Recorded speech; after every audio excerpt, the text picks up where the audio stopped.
All right, well, welcome back once again. We're now looking at module number 6, lesson 3, raising capital. So let's jump right into raising capital. I guess the first question is, can you actually raise capital? And the easy answer is yes, you can under certain conditions. Now, we've talked about these conditions before in other programs and other lessons briefly, but again, it warrants repeating. So you can raise capital from accredited investors, and an accredited investor is an individual with a net worth over $1 million. That could be $1 million worth of rental properties with no debt, or it could be $5 million worth of rental properties with debt on it. Either way, it's having a net worth of $1 million free and clear. It could also include an individual who makes $200,000 per year and has so for the past 2 or 3 years and plans to in the future as well, or with a spouse combined income of $300,000 per year. You can also raise capital from family and close friends. This is a little bit of a gray area because how far away are family members? I mean, is it a third cousin? Can you do that?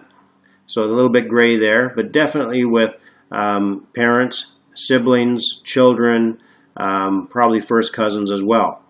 Close friends gets a little bit even more gray because you could have a close friend that you're tighter with than a family member. Yet you can also say that Joe Blow is a close friend and you've only met him 3 times. Well, I think what I've been told is that the idea of a close friend is somebody that you socialize with on a regular basis. You know all of the family members as well as the children, and you may even know their birth dates and whatnot. So almost as close as a family member. So a bit of a gray area to be aware of. Now, if they become equity partners and they own a percentage of the title, you can raise capital for those individuals as well because they have control of the property.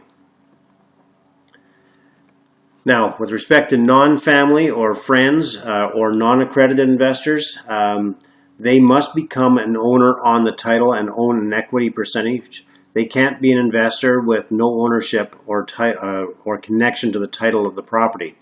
So, for example, you can't buy a property in a name of a corporation and then have 4 or 5 unaccredited investors come in as shareholders.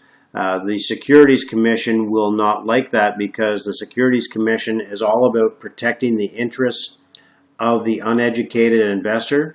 And in the case of that corporation structure, the major shareholder, if that's you, could potentially manipulate things and take advantage of the uneducated shareholders.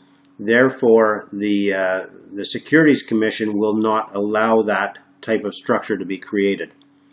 It can also not be a silent investor as well. Now, keep in mind, I am not a lawyer, so therefore seek out legal advice from your lawyer with respect to who you can raise capital from, how you can raise capital as well. All right, so now where do you actually meet potential investors? Well, networking events is a great opportunity, and that can include business-to-business opportunities, or it could be investment clubs as well. Your workplace is a great place to meet potential investors as well. At breaks or events through the small events, you want to create small talk. That's what I'm trying to say. Family and friends, obviously, directly. You can approach them directly or at social gatherings. However, it needs to be under proper circumstances. So you're visiting your uncle's passed away and you're at the wake and the funeral and so forth. That's not a good time to be sitting down with your aunt or your cousins to talk about the next business opportunity. Educational events. So attending and networking at those events, hosting your own educational event as well. Lawyers, doctors, dentists, all of these high income earners are potential investors for you. I recently was sitting in a dentist chair, and the dentist knows what I do for a living, and he was asking me some real estate questions.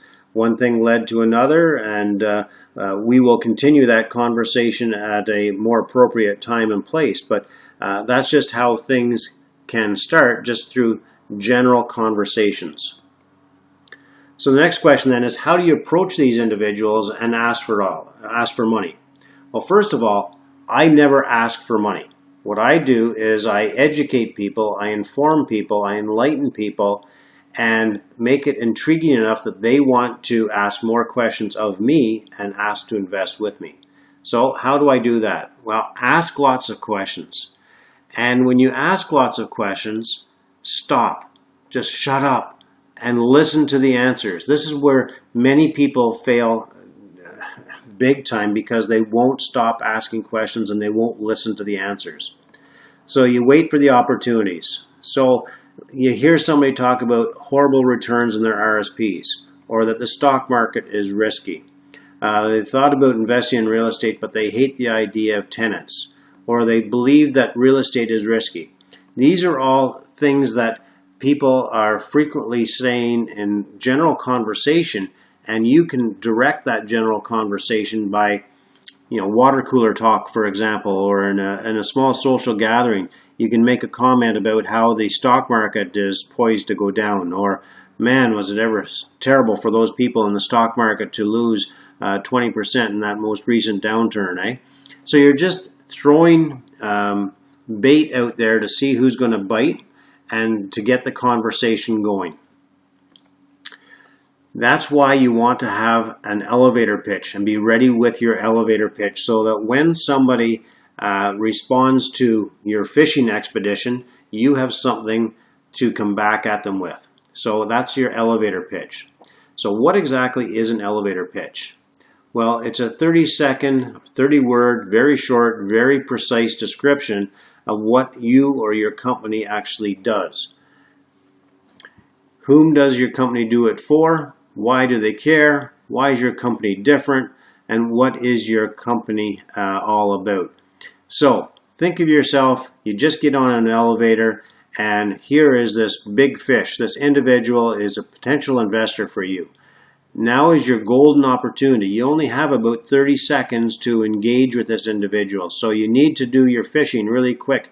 Get it going. You can introduce yourself, and there's going to be some reciprocity. If you introduce yourself to them, they're going to ask, you ask who they are, ask how they are. They're going to reciprocate, and they're going to ask about you.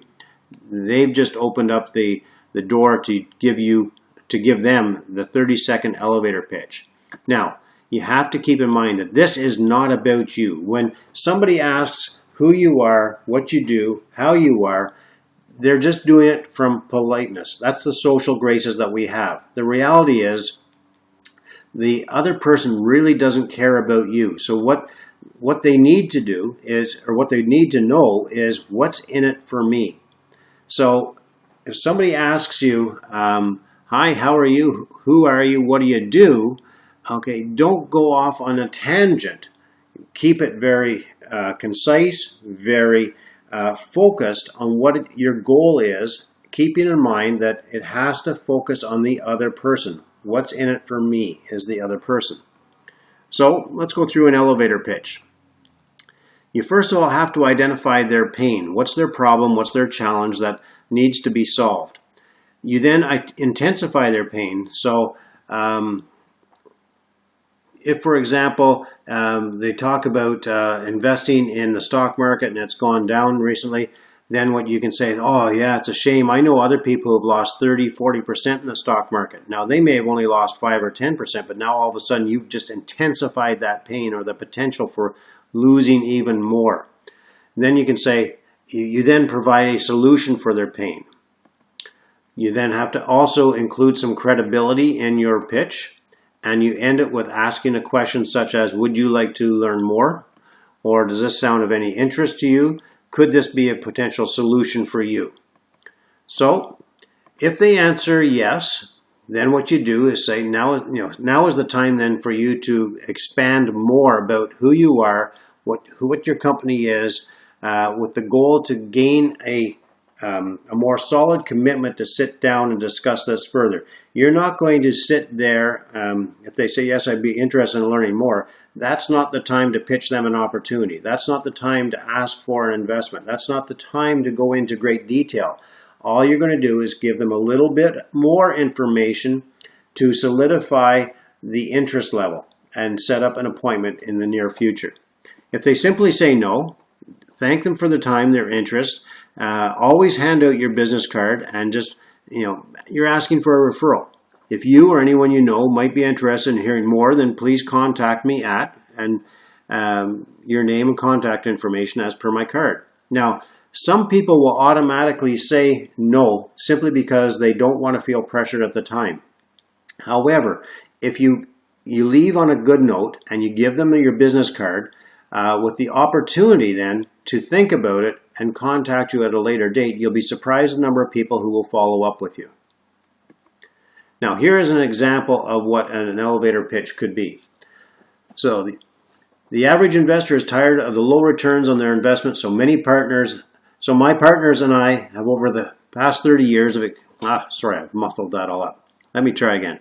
The average investor is tired of the low returns on their investment, so my partners and I, who have over 30 years experience, help the average person achieve above average returns of 10% or more in safe, secure real estate holdings.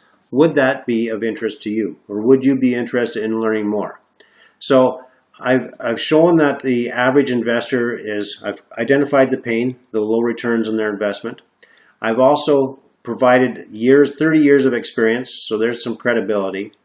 I've also promised returns of over 10%. Now, I can actually give them 15, 20%. The challenge is if they're accustomed to receiving 2 or 3%, they'd love 5 or 6%, and I'm promising 10, that's enticing. If I promise them 10, 20, 30%, now there's a scam. So you've got to keep it within their context. So that's one example. Here's another example. Many people I know are worried of retiring poor because of the low returns they receive today, but with 25 years of real estate experience and holdings worth more than $10 million, my investors love the returns that they receive in excess of 15% annually. Would you like to learn more about that? So again, you're identifying the pain, and you've got the years of experience in there. You've got the solution for them as well, and you always end it with a question. Now, keep in mind, you're going to need different pitches for different situations. It also, it depends on whether you're raising capital, whether you're pitching opportunities. It depends what environment you are networking and socializing in as well. So those are a couple examples of elevator pitches. Now, what I've discovered, and this works wonderfully for me, is teaching and sharing. So what I do is I educate others for free about the benefits of investing in real estate. Not investing with me, but investing in real estate. So what I do is I lend out books, and I make sure I have my name in the front of the book. I'll give it to them for a couple weeks to read and look over. Then I contact them and ask for my book back. Or what do you think of the book? Do you need more time to read it? Do you have any questions? So it gives you the opportunity to follow up with them as well. Playing Cash Flow 101. So this is a board game that Robert Kiyosaki and his wife Kim Kiyosaki created to help educate people about financial literacy using real estate investing as the investment tool. And it just teaches people about getting out of the rat race of life. So you start off playing on that inner circle there, and you go round and round until you get to a certain point that you achieve financial freedom where your passive income exceeds your expenses. Then you get into the outer board, and that's where the rich and wealthy play the game of life.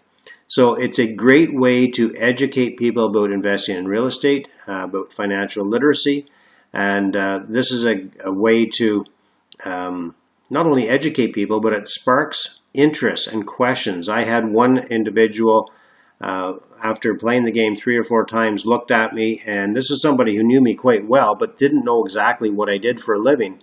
And it finally dawned on him. He said, "This is what you do for a living, correct?" And I go, "Yeah." He said, "Could I invest with you?" Absolutely. As a result of that, I invested close to $300,000 of their retirement funds in different opportunities and paid them 8 and 10% returns on their money, on their investment. You can also take a guest to educational events like Oreo in my neighborhood is called Ottawa Real Estate Investment Organization.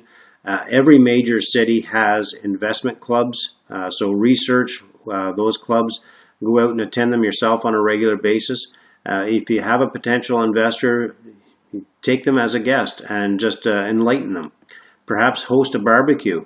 This is something that you can do. If this is new to your family and friends, they don't know what you've been doing with respect to real estate, just ask everybody over and say, listen, I'd like to have a party, a barbecue, free food, and I would like to share a presentation with you so I can show you what it is I'm actually doing now. I know a lot of people are curious about what it is I'm doing. I've got this presentation that I want to share with potential investors moving forward, and I just want to share it with you first so that you can critique it and help me get comfortable with the presentation. Now, of course, your hidden agenda is that somebody within your family, friends that you're doing the presentation to, you're saying that is just a practice presentation, so nobody's going to feel like they're getting pitched to. So you're not, what we say, sandbagging anybody, but you're still hoping that it will generate enough interest for somebody to ask if they will, get more information or potentially invest with you. Host some small free educational events. So again, teach anyone who's going to listen to you about the 7 profit centers of real estate. Go to the local library. You can rent the room for $20. Put some ads on Kijiji, Craigslist rather. Just flyers around the neighborhood. Just say free education, real estate education event. Learn about the profit centers of real estate, and just teach these people. It gets you more comfortable about the profit centers themselves and real estate. If you want to master something, then start to teach it. You can also create a PowerPoint presentation and use that as a gift or a giveaway to anybody who comes to the event. So you create a little memory stick, a little presentation on the memory stick of the profit centers. And of course, it's got your contact information. This is like your business cards. They come out to the event and they love the idea of the profit centers. But again, people are processors. They need time. Most people need time to think about it. So you give them the presentation and you follow up with them a week, 2 weeks later. Ask them if they've got any more questions about the presentation, if they've had a chance to look at it. Again, you need to know what the profit centers are. If I were to ask you what the 7 profit centers of real estate are right now, would you be able to rhyme them off? If you are not able to rhyme them off and understand them and describe them to a potential joint venture partner investor, then how much confidence are you instilling in that individual? So your profit centers are going to be your cash flow, your appreciation, your principal pay down. Those are the 3 big ones that I base my returns on for my investors. There's also the leverage, depreciation, instant equity, and the reinvestment as well.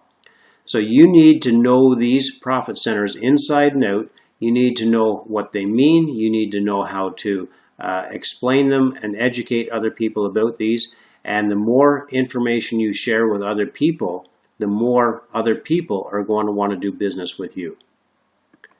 All right, so that's the end of lesson number 3. Any questions? Email kbeaton@arcarealestate.ca. Look forward to answering any questions on the live webinar as well. And look forward to the next lesson, number 4. Take care.